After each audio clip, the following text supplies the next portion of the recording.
ZBCN as of right now really reminds me of XDC, but maybe, even according to many people, it may be better. And let me explain why that rationale could maybe be true, even though nothing I say is financial advice. Because when we take a look at the space, right, which ZBCN is focused in, or should I say ZEBIC, of course, it's the same space as Ripple, aka XRP, and Stellar, aka XLM. But for the longest time possible, those were the only kind of top two projects within the space, right? The only other viable option that people kind of felt like for quite a while was XDC. Now, of course, there's other emerging projects, but ZBCN is beginning to become one of them. It's beginning to become, as you know what, maybe this miniature version of XDC. Now, some people may be thinking, okay, how is this kind of like XDC a bit smaller? Because the way you take a look at it, just take a look at the fundamentals, right? The vibe when it comes to the ZEBIC network is very similar to the XDC network, kind of like a miniature version of Ripple and Stellar. But at the same time, some people could view it as maybe being better because ZBCN has a way lower market cap than XDC. And just check it out, right? I mean, XDC current market cap's around $1 billion, ZBCN's around $300 million. Despite it, ZBCN doing very well, still around $700 million less in terms of market cap, at least at the time of this recording, when compared to XDC. So you could only imagine that. When it comes to the hypothetical percentage price increase, theoretically, because ZBCN is lower, it maybe could do a lot better in the upcoming months, in my opinion, at least in terms of percentage price increase. Now, don't get me wrong, I'm still bullish on XDC, but take a look at what's going on with ZBCN. Now, this is what I've been talking about the entire time, right? Things hypothetically do pump when we least expect it to do so. Was I able to predict the exact point in time when ZBCN pumped? No, I didn't do that. It's impossible, at least what I've seen. I haven't seen anyone do it successfully. But even besides that point, ZBCN is doing very well. And this is, I think, something, again, that is very amazing because I've always believed in ZBCN. I've always seen what it could hypothetically become, and it's showing a glimpse of that as of right now. But in my opinion, not only is the market cap lower than XDC, but if we take a look at the momentum, we take a look at the traction, it feels actually a lot better than XDC currently. And this is kind of really insane to see, actually, because, if I told someone 6 months ago that, something like ZBCN could maybe gain, a lot of momentum and kind of become very similar to XDC, many people would not believe me. Many people would say, dude, what are you saying, man? That's a joke and all this type of stuff. But take a look at it right now. Now, could there be pullbacks along the way when it comes to ZBCN? Absolutely, because we've seen time and time again, when it comes to the journey to the top, it's not going to be smooth sailing. But if, let's say, I'm not saying it's going to happen, by the way, but I'm just saying, if, let's say, ZBCN had like a 20% pullback or 30%, whatever, I still wouldn't sell because take a look at my earlier videos when it comes to ZBCN. It was doing bad, it pumped, I didn't sell anything, it dumped, I still didn't sell anything, I actually acquired more. Then, of course, it did pretty good, and still I haven't sold anything because I'm playing the long game here. In a sense that I'm not saying I'm going to be, waiting for 30 years. That's not the case. But what I'm saying is that I am not just going to be like, oh, I made this amount, right? And then I'm leaving. No, that's not my style. I'm waiting for a fully fledged born because the way you take a look at it is this. If ZBCN is doing this right now, despite many altcoins out there kind of not doing that well, imagine once XRP does very well. Imagine once XLM does very well. Imagine just, let's say, the whole crypto space when it comes to altcoins starts doing very well. I think what we're seeing right now could very well be amplified in a more fantastic way, which is why I'm not going to give up when it comes to ZBCN and I'm not just leaving. No, I'm not telling anyone to stay longer. Like some people out there, they're happy with a 2 or 3x or whatever, right? Or 5x. That's their choice. I can't tell anyone to do anything. But personally for me, that's not my style. I'm not in here for 2 or 3x, right? If I was in there for that, I'd probably jump all into Bitcoin and wait for $300,000 maybe. But I'm not going to do that. That's boring for me. When it comes to ZBCN, it just provides me with, I think, something that hypothetically I'm really looking for. Because for the longest time possible, I was looking at XRP and XLM. And granted, I still did believe in them, but I was like, man, the market cap's so massive, right? Like, there must be other options out there. And that began my exploration. I first believed in XDC, then I looked into XCN, then I was like, maybe there should be something that could be a lot lower.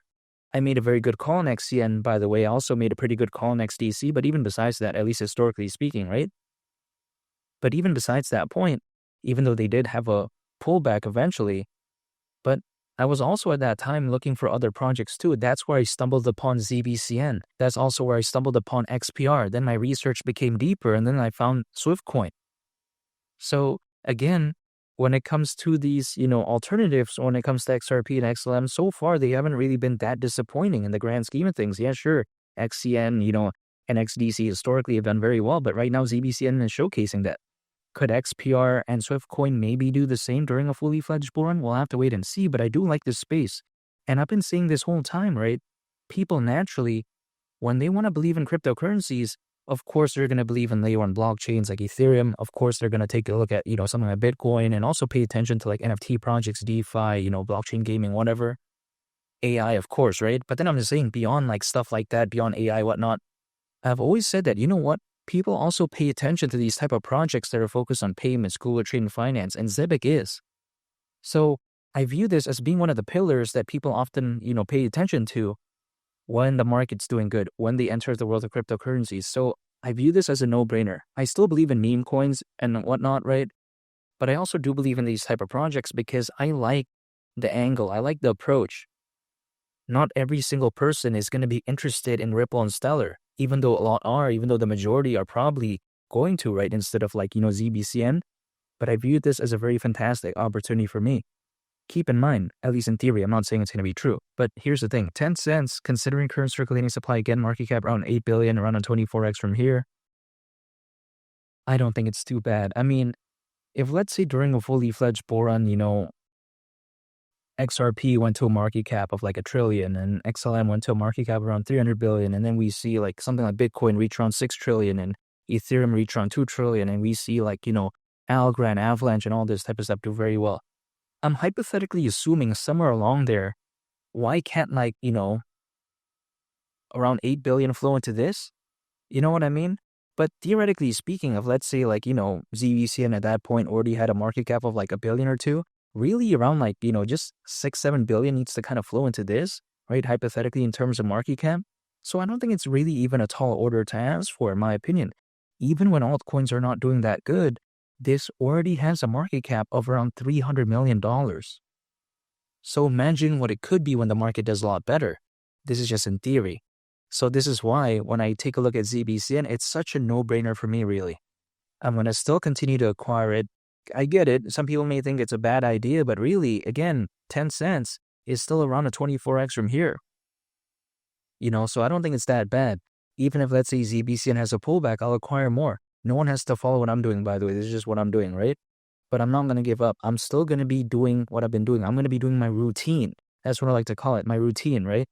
That's just anytime an income, acquire my favorite projects, hold, and I just wait. It doesn't matter how much they're pumping, how much they're dumping. Just keep doing that. This is what I do. This is my style because I play the long game. I'm not a day trader. I'm not a swing trader. When it comes to ZBCN, some people may think, oh, it kind of did too good already and all this type of stuff. Well, take a look at Cardano's native token called ADA. For quite a while, it was hovering around the market cap of $1 billion. If someone said that, hey, you know what? ADA, during a fully fledged bull run, again, Cardano's native token was going to do like over 70x. I felt like a lot of people were going to be like, whoa, what are you talking about, man? Market cap's already $1 billion and all this. Now, keep in mind, ZBCN, I don't think is ever going to reach like a $100 billion market cap or whatever. I'm just using this as an extreme example. But at that time, it seemed kind of odd even just thinking that ADA was ever going to reach a market cap of 10 billion, let alone 30, 40, 70 billion, whatever, right? Because it was already at $1 billion, they thought it was too much. So I don't think this is too much when it comes to ZBCN. Keep in mind, XDC currently at around a $1 billion market cap. Some people think that's too low. Now they're saying that ZBCN at around 300 million is too high. This is just my perspective. So if I'm still acquiring XDC, which I am, right? Again, currently XDC has a market cap of around $1 billion. I'm still even acquiring that. So is me acquiring ZBCN at around a $300 million market cap a bad idea if I'm still acquiring XDC at a way higher market cap? I don't think so, really. I mean, there could be pullbacks, whatever, right, along the way, but I'll still acquire. I'm still holding, and 10 cents, that wouldn't surprise me whatsoever. And make sure to subscribe if you gain value from this video. I'd greatly appreciate it. It's Malik the Captain, and I'll catch y'all on the next one. I'm a peace. Bye.